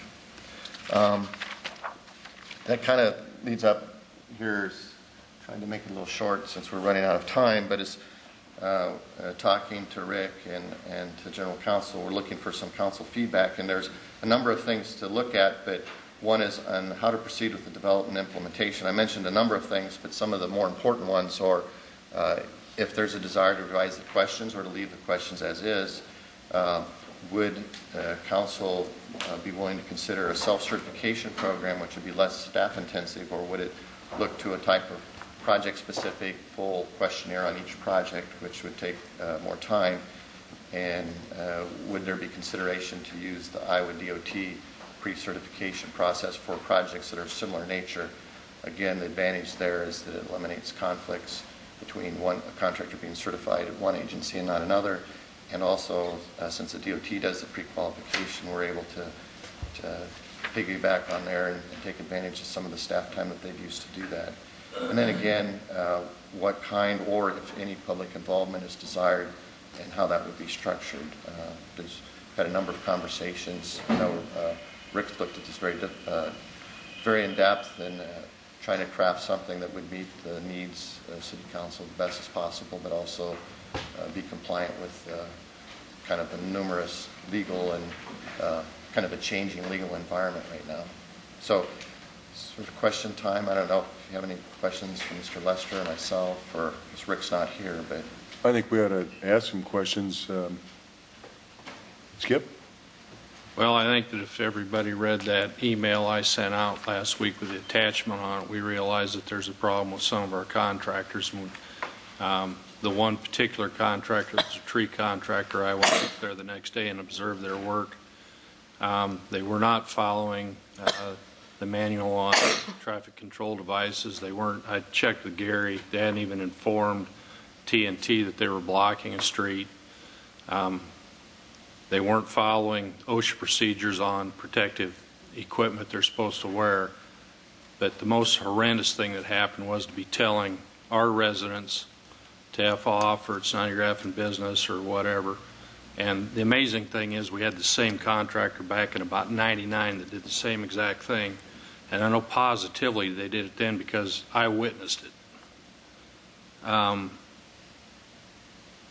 The contract we had last year on sidewalks out in Leverett Park, I don't feel as though the work was satisfactory. The residents did, but that was only after we withheld payment. 4 months after the incident, they went back out and repaired the work. I've got a whole list here I could go through. I'm not gonna. Makes me wonder what's going on out there that we don't know about. And, you know, I'll agree with what you said last year, Jeb. We don't have enough inspectors. I think we need to do something. I think we need to have some kind of pre-qualification on there. We have to protect our citizens' and tax dollar investment. I really appreciate the work that you've put into this. I appreciate the work that Jeff has done. I would like to see us proceed, but before we do that, could we get a copy of what IDOT's using?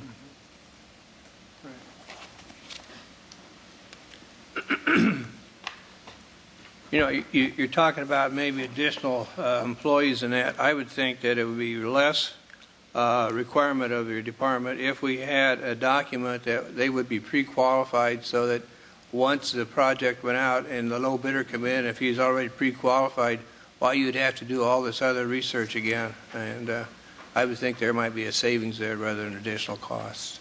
You're talking about doing an annual certification. Yeah. The issue with the annual certification is typically you have, say we try to put out our annual project list, but say a company comes out and So you have to have your paperwork in by the end of February, and they didn't get it in by the end of February. And then they say, well, we didn't think there was any work for this type of pipe. Now we were mistaken. There's this type of pipe. Well, now we aren't on the list. So, yeah. And then the companies changed. The problem with the annual certification is, especially in these hard environments, sometimes the contracting companies can change quite quickly, the ownership and their financial stability. So you actually have to update that continually, because they could change if they lost their supervisor. They may have gotten an OSHA violation between the time they submitted and the time they bid it. I would think also that, if you don't pay your income tax at a time, there are penalties involved. And if they don't see the deadlines, they have some problems there also. So we could structure it that way. I just want to make everybody aware that there are those issues. The DOT has a large staff, and so it's easier for them to, and we've had issues on the pre-qualification. People come in, they want to bid on a DOT project, and it's like, well, you have to go up there and get it, and so they have to turn it around as quickly as they can and things like that. Maybe we can acknowledge the DOT once we have an opportunity to look at it, like Skip said, if we have a chance to. And it is different than the questionnaire provided, so it's not, I don't want to represent that they're the same. They are not. Then Jeff also mentioned the one that we provided was different than what the county had approved. I guess I'd like to see if there's any material changes in that would not allow us to go forward with this and see what the differences are. One of the things, too, is we talked about objective criteria. Some of what the county put out there was some information requested, but as far as using objective criteria to exclude a contractor, I didn't really see that in their proposals, and that was something we're asking. If obviously, say here, if somebody has an OSHA violation within a certain period of time, then you're not going to be qualified to do work with the city of Des Moines. It may be also that if they are pre-qualified, then review of a project after they're done, if they've done things that would disqualify them, then I would think that we would take that into consideration also. You would have to do that again. You'd still have to do the post-bid qualification review, even if you had a pre-qualification. So you almost have to do those both. I'd like to point out also, you'd mentioned that there's current litigation on Executive Order 69. And this, I believe, correct me if I'm wrong, but I believe the City Council in Cedar Rapids decided to ignore that executive order. And I think there's some basis possibly for home rule, and also some basis that the order says you can't have PLAs or pre-qualified on federal dollars, which is, I think, beyond the scope of the state.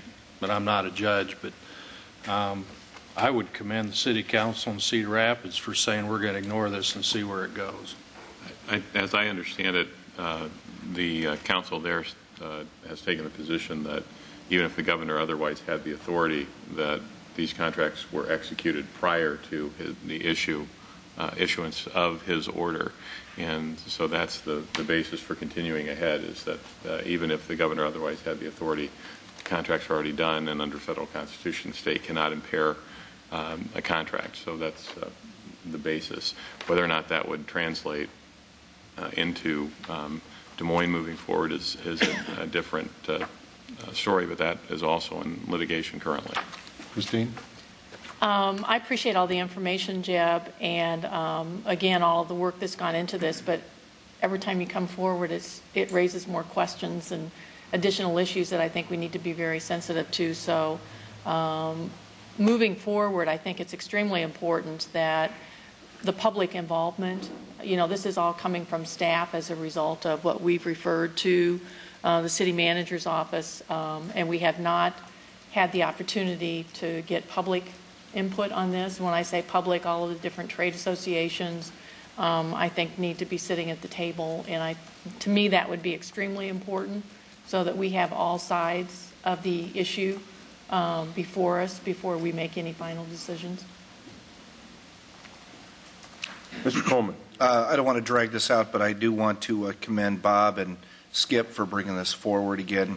It is something that I feel is a positive step for the city if it's done right. And I quite frankly think we did it right in 2001. I thought the plan that we put together was good. And a quick little history, there was a subcommittee. We had dozens of hours of public input meetings here in the council chambers.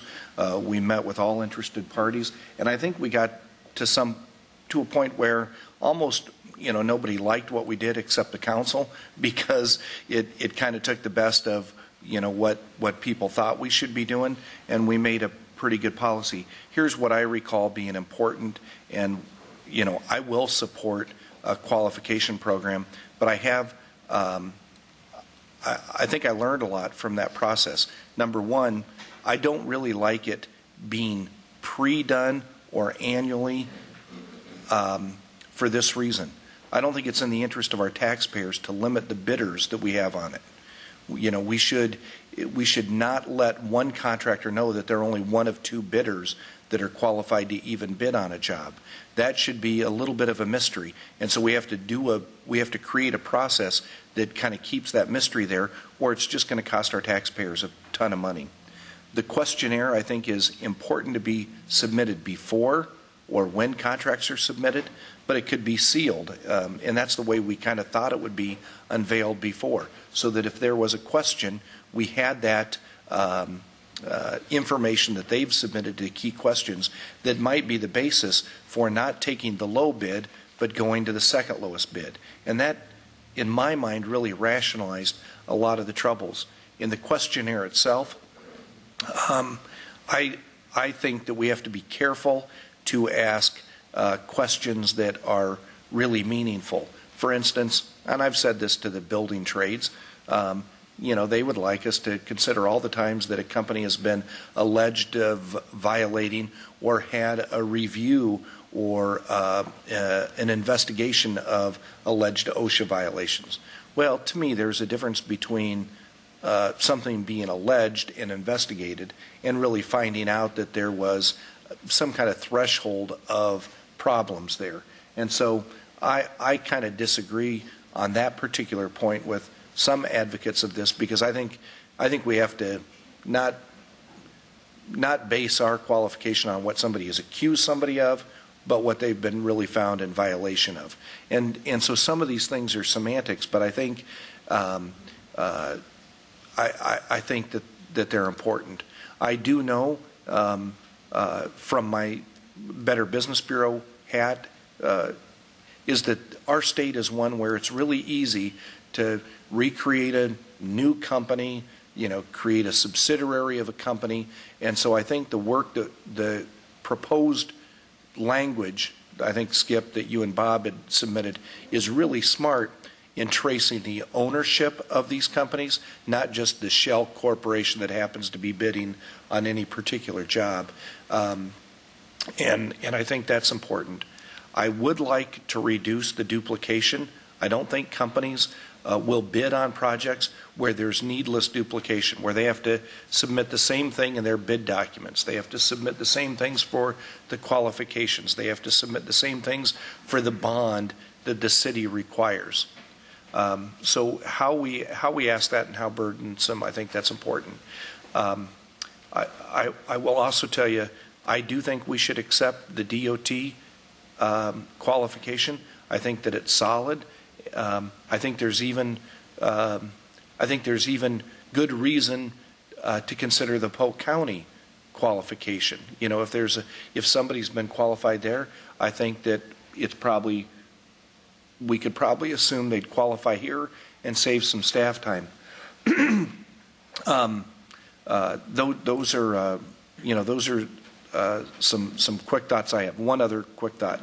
In our proposal in 2001, I think it was actually proposed in 2000, we voted on it in 01, we suggested that there be a threshold for the amount, the estimated value of a project. For instance, Parks might be hiring somebody to put a new roof on a bathroom at a particular park. It's $12,000 or $15,000. I don't think we need to do $8,000 or $10,000 worth of staff work for a small project. Likewise, in 2001, we had what I thought was a really appropriate subcontractor. I don't know if these numbers are accurate, but what I recall is any subcontractor that was more than $25,000 or that was more than 20% of a project. was also. But if they were a small contractor, the company picking up the garbage or, providing a very specialty, but still had to be listed as subcontractor, they wouldn't be required to go through it. So those will be some of the things that I look at, and I wanted staff to know that. That said, I am supportive. I think it's actually irresponsible of the city when we don't more closely define responsible and responsive bidders. And so I'm anxious to not only get council to pass some policy, but staff to implement it. But I'm cautious about the specifics. You know, it's interesting. I agree with your idea on thresholds. As long as we don't get contractors that are playing games and they take a $40,000 contract and cut it up into two $20,000 contracts. But yeah. Have you seen the Iowa DOT I did back then, Skip, but I can't say that I've seen it recently or remember it. Yeah, I'd like to see it. And then if we could also get a copy of what Polk County's using. Question, Skip, though, you made reference to several instances where there was a problem. What I heard, and maybe this is not the case when you look at all of them, though, is that it really seems to be the smaller contractors that are probably creating some of the issues. So as we look at this, does it make sense then, are we doing something that is so broad in nature to really capture those smaller ones that are 80% of the problem? And so I think we need to be sensitive to that and figure out, maybe for threshold for these contractors that are below whatever that dollar amount is, we're going to look at them because they're 80% of the problem. But some of the larger contractors, maybe there's a different set of criteria and circumstances that we look at. Because to be perfectly honest, whenever we have an issue as a council person, it is that smaller contractor that is kind of, I don't want to say fly by night, but close. And I think that's happened on some of these sidewalk projects. Yeah, I would agree. Where they've subbed it out to smaller contractors. Yeah, but the one last year was $200 and some thousand that we withheld until they made everything right. And with the amount of money we're putting out on some of this sidewalk stuff this year, I think there's a potential on that. And I think they've all got to be treated alike. Well, I think also the primary contractor has to be responsible for his subs. Oh, yeah. In the proper manner. Yep. The tree issue was a subcontractor, by the way. Right. Any other comments today? I don't know that we've come up with the exact direction, but I think what we've asked for, or at least council's asked for, is additional information prior to moving ahead. But hopefully we can get that out as quickly as possible and then make some decisions where we want to go with this. All right.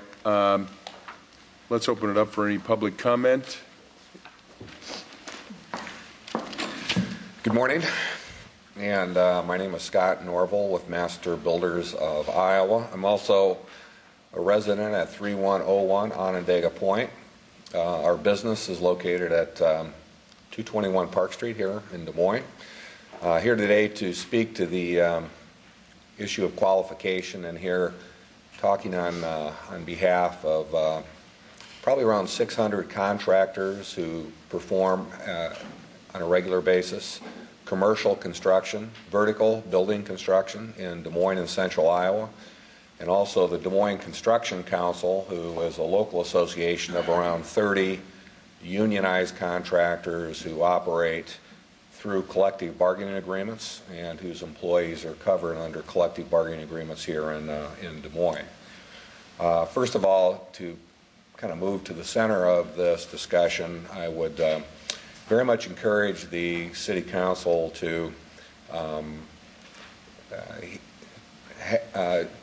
heed the recommendations, if that's what it was, of a couple of the council people here to involve the industry in all aspects as they move through the decision process here. There's a lot of input that we can give from the standpoint of qualification, and perhaps if it is considered, how it would be considered in the best interest of the taxpayer, and how the industry works.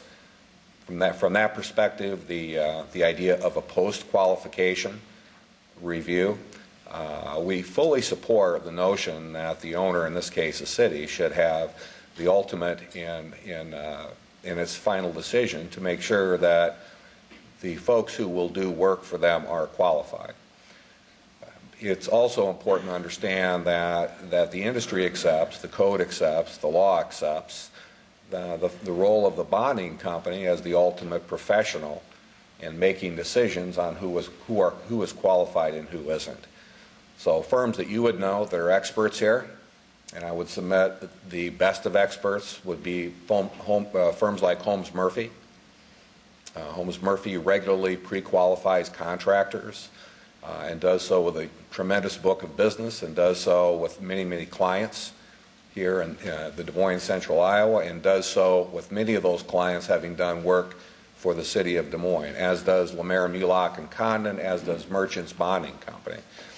There is a piece that we have prepared and would like to distribute for the City Council that illuminates the role of the bonding company and would suggest that the city avoid putting themselves in a position where they're second-guessing a bonding company who actually has skin in the game, who ensures its bad decisions, and who makes decisions on a non-political basis. There's been areas discussed of training. Training is important. It's also very arbitrary, and it's also very pervasive in how contractors choose to employ training.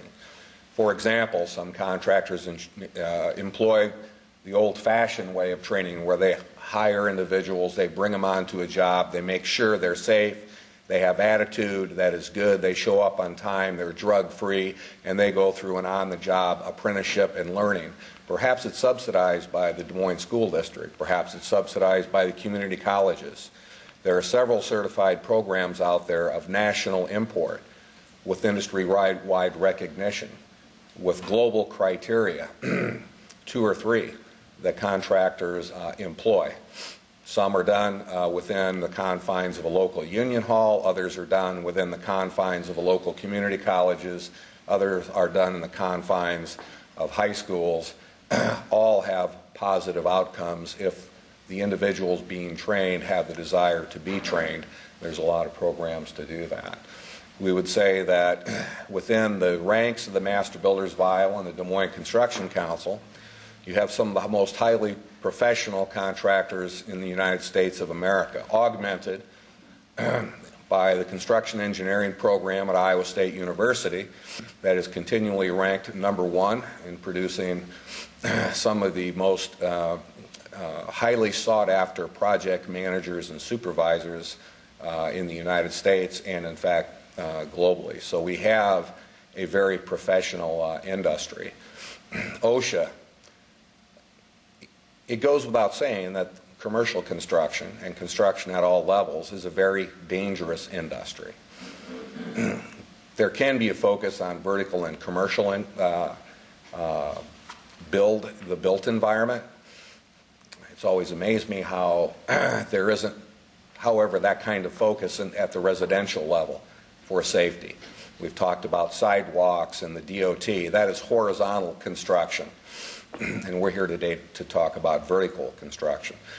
OSHA is, we have a great partnership with OSHA. We help them educate. We meet with them 4 to 5 times every year, their officials, and devise ways that we can improve safety in the industry. Naturally, there's consultation. There is enforcement, which is necessary.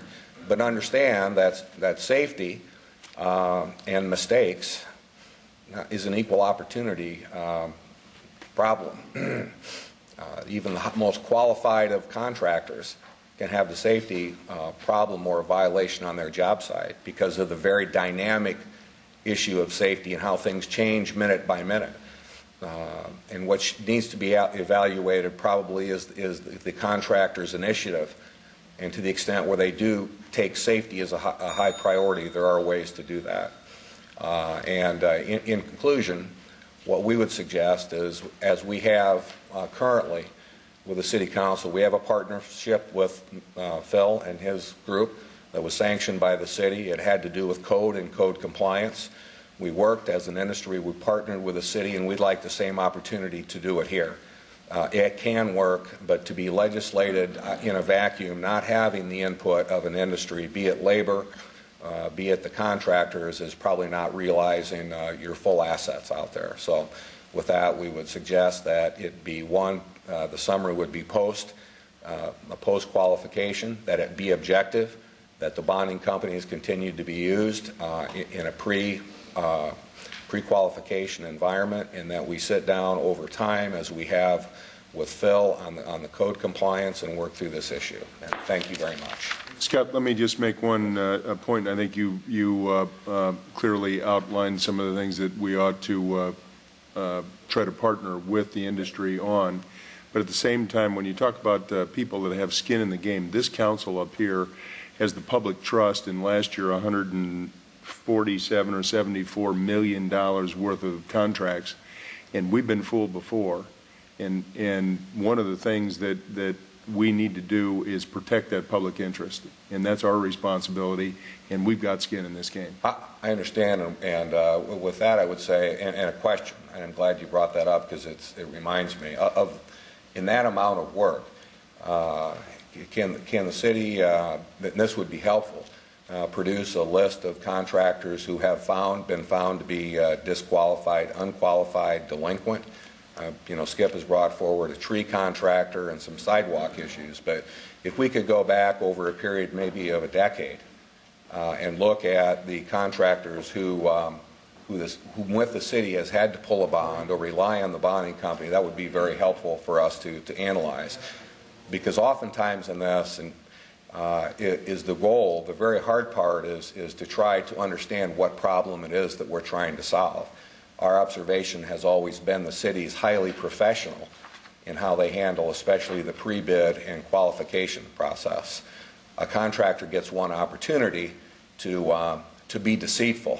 After that, it's also important that the city understand the power that they do have, which is significant, in not asking somebody back. If they have not been responsible or responsive, you have no obligation at all to employ them again as a contractor. I understand that, and that, interestingly enough, is as they reorganize themselves and on occasion and present themselves with a new corporate entity, and then we ask them to self-certify. That's some of my reluctance on self-certification, but nevertheless, we ought to. We'll work with you guys, and I'm sure try to move this forward. Appreciate your input today. Thank you very much. Scott, I wanted to point out that the majority of our work is horizontal. It's not vertical, so we are speaking horizontal also. The other issue I've got is safety, and this goes all the way through, and Jeb talked about an incident 8 or 10 years ago where we actually had deaths on a City of Des Moines site. A lot of people think that accidents are inevitable. They are not, in my opinion. All accidents can be prevented if they follow their training and follow proper procedures. And I will never, ever accept an accident as inevitable. I think there's a way it could have been prevented, and that's part of what we're trying to do here, is see to it we don't have accidents. We do stress this with our own employees, and contractual employees need to understand this also. And 100% no accidents is our goal and should be a goal of everyone. The city does have some impact over that. It's rules. I'm going to give you some examples that would require contractors that would work on your projects to have gone through a mandatory 10-hour OSHA safety, a program whereby the city would indicate as part of its plans and specifications that there would be a third-party audit of your jobs once a quarter or once every 2 months. Now, it's going to cost the city some extra money to do that, but to your point, if the ultimate goal is safety and qualification, we have a previous record of, again, working with Phil and his group to make it easier for the inspectors to come out at the appropriate time to review sites and to work with the contractors ahead of time, which, by the way, they've been very cooperative with. And those are the types of things that I think working together we can do, as opposed to reacting to a program not having had the opportunity to provide some input. But thank you very much. Anybody else? All right, thank you all for coming. We'll hopefully see those of you who are inclined this evening. Thank you. Excellent.